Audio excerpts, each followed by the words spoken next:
Vă salut cu drag, femei frumoase! Bun găsit la discuția despre garderoba de bază.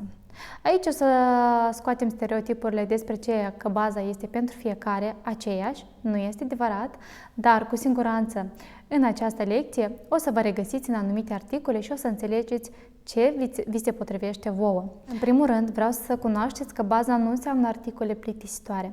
Baza, de fapt, este temelia de la care începe toată garderoba noastră, funcțională. La această lecție, de fapt, o să vorbim despre bază, culorile care sunt bază, printurile și, desigur, multă inspirație. Deci, de la ce să începem? Să cunoașteți, în primul rând, că primele haine care trebuie să fie de calitate și să vă simțiți confortabil în ele sunt hainele de desubt. Eu le numesc a doua piele, pentru că sunt în contact cu pielea și trebuie să fie în primul rând de calitate și să vă simțiți confortabil. Aceste haine trebuie să vă corespundă ca nuanțe, ca material și să fie funcționale. Deci ele nu trebuie să aibă nimic în plus decât stofa cea care vi se potrivește. Iar a doua categorie de haine sunt temelia, care vă mențin de fapt toată garderoba. Sunt acele haine în care se merită de investit. Primele haine care sunt ca a doua piele sunt desigur sutienul, bustiera, topurile, long sleeve-urile, body-urile. Alături vedeți imagine cu acele exemple și de ce trebuie să țineți cont. În primul rând, tricoul trebuie să fie calitativ, să fie mai gros, în special pentru sezonul mai rece.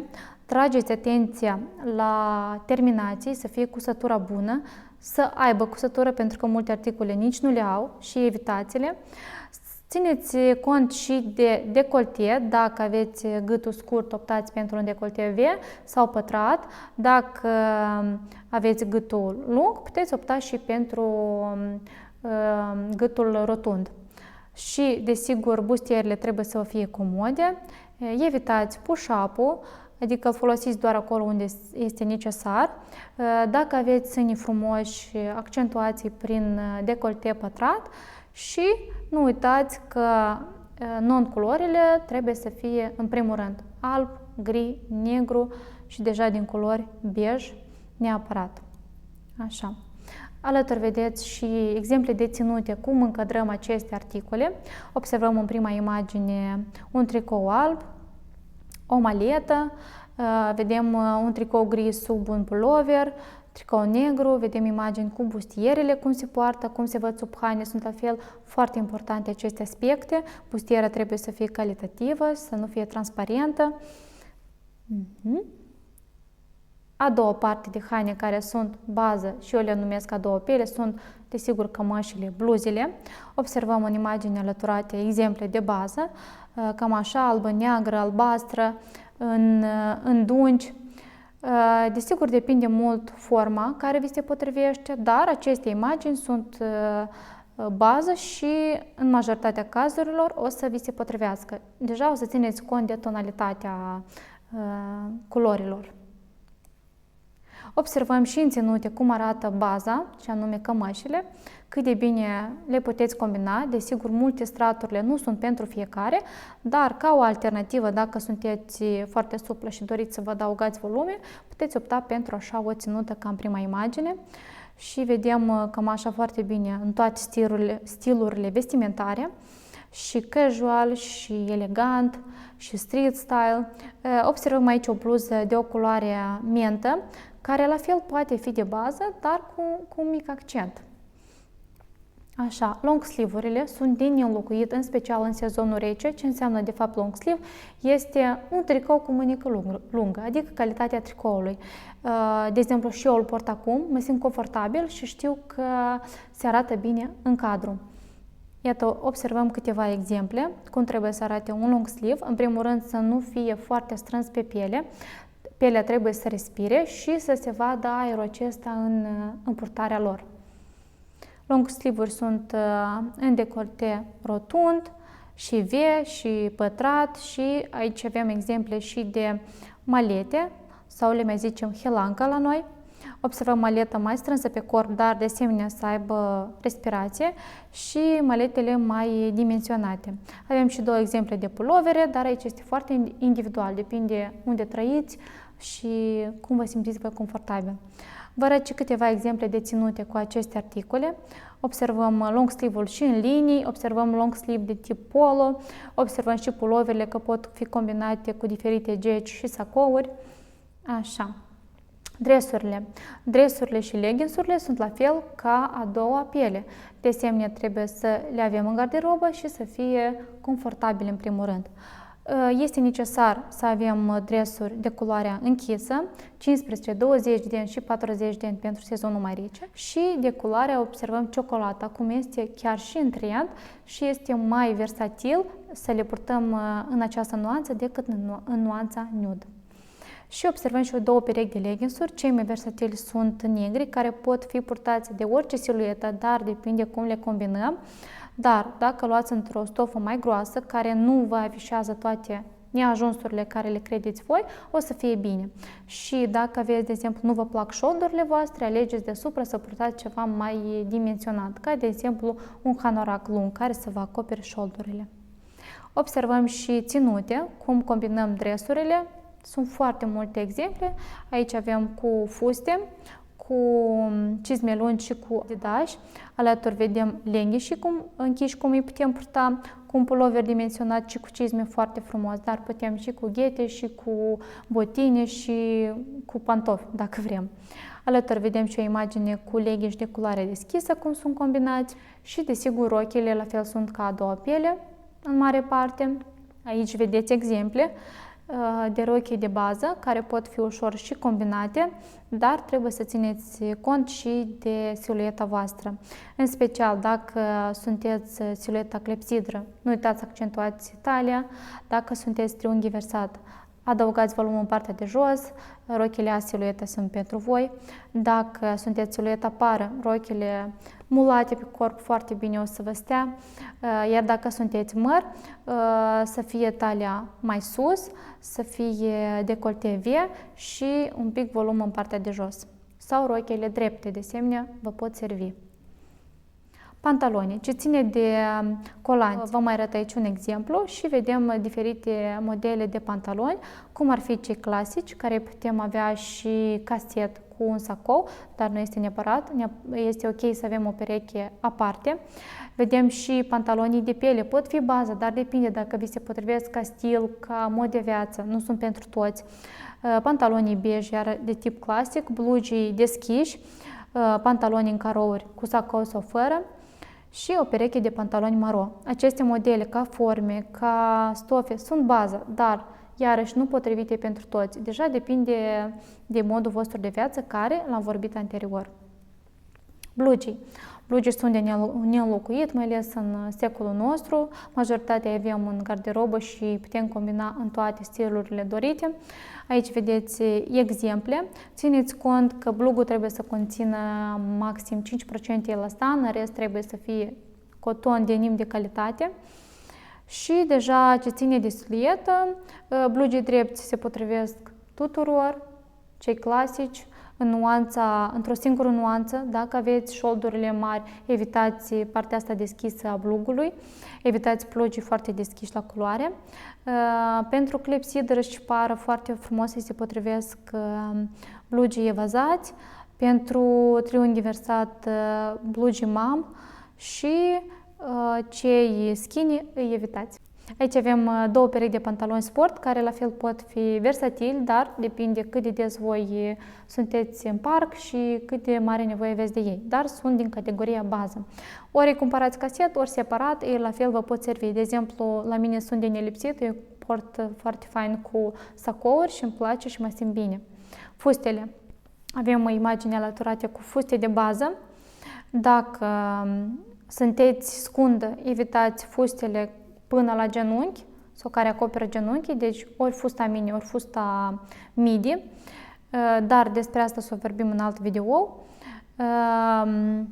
Dacă sunteți triunghi versat, iarăși volum, a siluet, dacă sunteți pară sau clepsidră, accentuați talia înaltă și puteți frumos să vă accentuați formele și așa mai departe. Iar silueta măr, trebuie să fie atentă la acest capitol, fustele drepte o să vi se potrivească foarte bine și care au pliuri. Vedem în continuare imagini cu fuste cu printuri. Da, ele pot fi bază în garderoba voastră, dar iarăși este individual.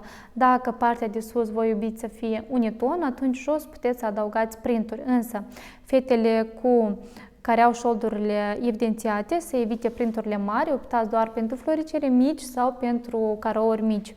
Iar fetele scunde pot să adauge dungi pentru că o să vă alungească frumos silueta. Și desigur, fustele de nim pot fi de bază, nu pentru fiecare, dar sunt o alternativă pentru un styling mai interesant, casual și street style chiar, cu cizme lungi, de exemplu. Iată, aveți modele de trenciuri. Aici sunt în culorile reci, apropo, bej rece, observăm, negru, bordeaux, sunt și de piele, la fel poate fi bază, depinde de voi foarte mult. Dar ca forme, să știți că aceste modele sunt de bază. Hainele de temelie, care sunt ele, cum v-am spus, cele care vă mențin garderoba și stilul. Asta înseamnă cele în care se merită de investit și cele care vă caracterizează de fapt. Ca de exemplu, putem investi într-un sacou, pentru că sacourile sunt foarte versatile și deja depinde forma, nasturii și culoarea care vi se potrivește. Aici avem câteva imagini cu sacouri de bază. Desigur, cel negru, de piele poate fi bază dacă vi se potrivește, carouri, așa, gecile, cardiganele, aici vedem imagini alăturate. Avem două tipuri de geci de piele prezentate, de exemplu, eu mă regăsesc în exemplu 1, cel de tip biker nu este foarte potrivit mie, dar mulți se pot regăsi și sunt bază. Gecile din nim sunt la fel foarte versatile și binevenite în garderobă. Gecile din denim de culoare neagră nu sunt pentru toți, mie de exemplu nu mi se potrivesc, dar în multe garderobe sunt de bază. Și avem un exemplu de cardigan pe negru, dar poate fi în diferite nuanțe potrivite vouă. O geacă avem de balon aici reprezentată, albă, versatilă, bază, deja depinde dacă vă place lungă sau scurtă. Însă țineți minte, dacă sunteți scund, optați ori pentru o geacă scurtă, chiar crop, sau pentru una lungă. Trenciurile, paltoanele, desigur tot se merită de cumpărat unul de calitate care să vă servească câțiva ani la rând. Nu uitați că în Telegram o să primiți și recomandări de magazine de unde puteți să găsiți aceste articole. Trecem la tema încălțărilor. Eu o să vă arăt care sunt baza și care o să vă salveze garderoba, dar nu uităm că o să facem video aparte pe tema aceasta pentru că este interesantă și este utilă. Adidasii, desigur, sunt de nelipsit în orice sezon și nu uitați că trebuie să vă reprezinte, iar cei de bază sunt foarte, foarte simpli. Chiar dacă au logo, se vede puțin. Observăm și în imagini. Pot fi și cei mai agresivi, cum avem aici New Balance de bază, dar depinde de stilul vostru. Converse la fel pot fi foarte, foarte versatili. Botinile, cizmele, loferii, balerinele, observăm imagini alăturate cu botine, cu șiret, sunt bază, pe mine mă salvează de fiecare dată. Botinile fără șiret, cuiva se potrivesc mai bine cele care optează pentru un stil mai elegant și clasic. Botinile cu toc, multe femei optează pentru așa tip de botine și le salvează garderoba, le înalță vizual. Cizmele lungi sunt chiar foarte, foarte bune și mai ales în sezonul rece, deși la nivel internațional se poartă în orice sezon, cu fuste mini în special, dar vă recomand și pentru fetele care nu vor să-și dezgolească picioarele pe sezonul rece, dar să arate stilate. Și aici avem și cowboy de tip, la fel pot fi bază, dacă vi se potrivesc. Avem exemple de lofer diferiți, de balerini care acum sunt și în trend, dar și sunt bază, eu le am și le iubesc. Așa. Chiar dacă nu este sezonul, să vorbim și despre pantofi care ne salvează în situații diferite. Avem aici exemple de sandale și pe negru, și pe argintiu, și pe auriu, depinde de garderoba voastră. Avem stiletul bej și negre, chiar sunt de nelocuit, mai ales cele bej dacă doriți vizual să vă alungiți. Gențele la fel o să fie o temă aparte, dar vă arăt aici modele care vă pot servi ca bază dacă nu le aveți. Deja depinde culoarea care vi se potrivește mai mult, însă negru cu siguranță aveți nevoie de o geantă neagră și una deschisă la culoare. Maro de asemenea poate fi foarte versatil pentru garderobă. Aici avem reprezentate și claciuri, neapărat să aveți o geantă de seară care o să vă salveze în ținutele de seară, restaurante, cină și așa mai departe. Și avem reprezentate și o geantă de plajă, pentru că majoritatea mergem la mare și trebuie să avem așa o geantă și să fie bună, să încăpătoare și de calitate, să nu se strice a doua zi. Și o geantă bagaj, care să o puteți lua cu voi în călătorii. Și o geantă pentru laptop, dacă aveți nevoie de ea. Gențile în printuri, de asemenea, pot fi de bază, depinde de garderobă. Dacă aveți în garderobă foarte puține printuri, înseamnă că ea o să fie ca accent și se merită de investit în așa o geantă. Accesorii. Care accesorii sunt de calitate? Desigur, ochelarii, pentru că e vorba și de sănătatea noastră, de protecția ochilor și de stil. Deja vedeți după față care vi se potrivesc, o să fie o temă aparte despre asta, dar vreau să vă demonstrez aici că ochelarii se merită. Puteți să aveți și o singură pereche, dar să fie de calitate. Alături avem prezentate și centuri de bază. Ele de asemenea ne pot salva garderoba sau pot fi un accent în garderoba noastră, chiar dacă sunt simple, sunt cu o cataramă aurie sau argintie. Depinde ce predomină în garderoba voastră, țineți cont de acest aspect. Dacă aveți în mare parte agențele cu cataramă aurie, țineți cont să aveți și centura cu cataramă aurie și invers. Sau dacă aveți cardiganele, sacouri cu nasuri aurii, țineți cont și centura să fie aurie. Mixul acesta dintre auriu și argintiu se face, dar delicat și nu pentru toți. Cred că o să avem o temă aparte despre acest aspect. Accesorii de bază, de cap. Pentru cineva pălăria poate fi bază, bereta, chipiul, căciula, depinde de stilul vostru. În prima lecție noi am înțeles ce ni se potrivește. Dacă iubim Parisul, înseamnă că trebuie să avem o beretă în garderobă. Dacă ne place New York-ul, un chipiu să avem. Adică asta ne caracterizează ca stil. Nu neapărat să fie o ținută super mega complicată, dar să adăugați un chipiu, o beretă și o să se schimbe totalmente ținutul. Care sunt culorile de bază? În primul rând, non-culorile, toți trebuie să le avem. Alb, negru, gri sunt de neînlocuit. Adică fără ele nu poate funcționa garderobă. Pentru că alb și negru mereu îl adăugăm sub orice articol. Aici vedeți în imagine alăturată culorile neutre. Ele nu sunt pentru fiecare, dar ca să aveți o idee cum ele trebuie să arate. De exemplu, acest kaki nu se potrivește oricui, dar el face parte din categorie de bază a culorilor. Cafeniul, desigur, depinde de tonalitatea voastră a pielii, cum am vorbit și anterior, dar ca o idee a culorilor de bază, vedeți alături imaginea. Însă despre această temă o să vorbim în alt video. Imprimeurile, cum v-am spus, pot fi versatile, depinde de garderobă. Avem alături imagini cu imprimeuri care pot fi bază și pot să vă chiar accentueze garderoba. Deja o adaptați după voi. La multe femei nu li se potrivesc printurile, în special cel animal, fiți atenți cu ele, nu-l adăugați în proporții mari, doar ca accente și chiar și carourile. Pentru multe femei, carourile pot accentua vârsta sau adăuga în vârstă. Bulinele de asemenea, da, sunt bază, da, sunt frumoase, dar multora nu li se potrivesc. Care detalii la haine vă pot strica imaginea? În primul rând, logotipurile prea mari, prea evidențiate, da, sunt cazuri când arată bine, dar mai bine evitați-le. Evitați maletele, chiar și cămășile care au prea multe nasuri, prea multe detalii. Avem o imagine, apropo este de la Zara, această maletă am văzut-o practic la toți, dar ea nu este ok și ea nu vă aduce niciun folos în garderobă. Nasturii. Fiți atenți la nasturi, evitați nasturi cu multe petricele care abia se țin pe acel articol. Avem imaginea alăturată. Evitați mânicile în 3 sferturi, în special la haine groase. Niciodată n-am înțeles pentru ce ele. În primul rând vă taie mâna și vă scundează și arată foarte ieftin. Fermoarele, fiți foarte atenți. Aceste greșeli, ca să înțelegeți, eu le-am observat din practică, cel mai mult la clientele mele. Foarte multe cliente dau greș cu fermoarele, în special la rochii. La rochii, fermoarul trebuie să fie cât mai delicat și practic să nu se vadă. Vedeți în imagine, aceste fermoare vă strică toată imaginea voastră și chiar și detaliile ca centură în talie. Evitați aceste detalii. Dacă doriți să cumpărați un articol care are ca bonus și o centură, deodată aruncați-o, ea nu este funcțională, ea nu este de calitate și voi nu aveți nevoie de ea, de aceste centuri. Și trageți atenția la terminații, blugi aceștia care au ațișoarele astea, da? Sunt ok, dar depinde. Mai bine îi evitați decât să arate ieftin.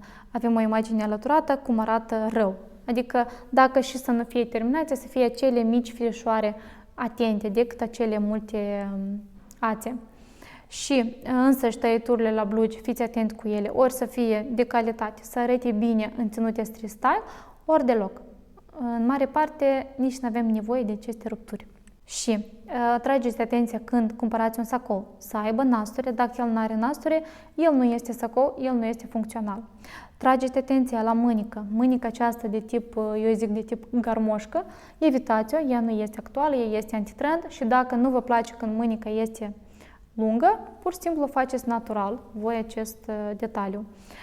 Mânica îndoiată artificial la fel nu este actuală și evitați să îndoiți sacourile la mânici. Îl îndoiți dacă dorsala este frumoasă și are un aspect plăcut, nu acel alb care strică imaginea. Mânica 3 sferturi la sacouri de asemenea este în plus, ori sacoul trebuie să fie așa, asta se referă la orice articol vestimentar, ori scurt, ori lung. Și apropo, ca lungime, trebuie să vă acopere acest os, deci până aici, sau până la gleznă atunci când întindeți, așa, sau până la începutul degetului mare. Și buzunarele foarte dimensionate, de multe ori ele nu sunt funcționale, ele nu stau bine, își pierd forma și, ca concluzie, vă strică imaginea. Iată la aceste aspecte să trageți atenție. Aceasta a fost lecția despre bază. Noi o să vorbim mai mult despre toate aspectele acestei lecții, dar sper că a fost util și discutăm în chat despre toate detaliile.